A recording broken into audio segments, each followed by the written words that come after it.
खुलुमबाय गिबियाव नोंथांमोनखौ आंनि चेनेल वारि कुसुमबारजों लोगोसे गोजोन हामलायनायखौ जासिहरबाय। दिनैनि बे भिडिअनि गेजेरजों दासिमनि मोननैसो खौरांफोर होगोन भिडिअखौ मोजां खोनासंदो।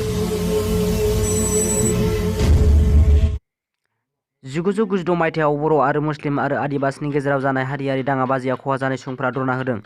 धर्ना होनाय सुबुंफोरा अजद होनाय बादिब्ला गुबुन हारिनि सुबुंफोरा 50,000 रांखौ मोनबाय, नाथाय बर'फोरा मोनाखै होनना बुंदों।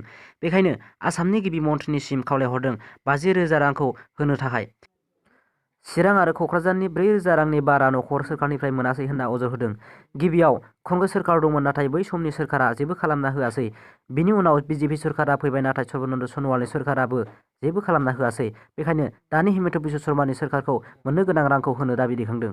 हेडफन लागायनानै फुङाव थाबायनायानो गोरोन्थि जाबाय, सासे हिन्जावसानि जिउ गोमाबाय। दिनैनो जादों जाथाया। थैनाय हिन्जावसानि मुंखौ मेघना बरा होनना मिथिना मोननाय जादों।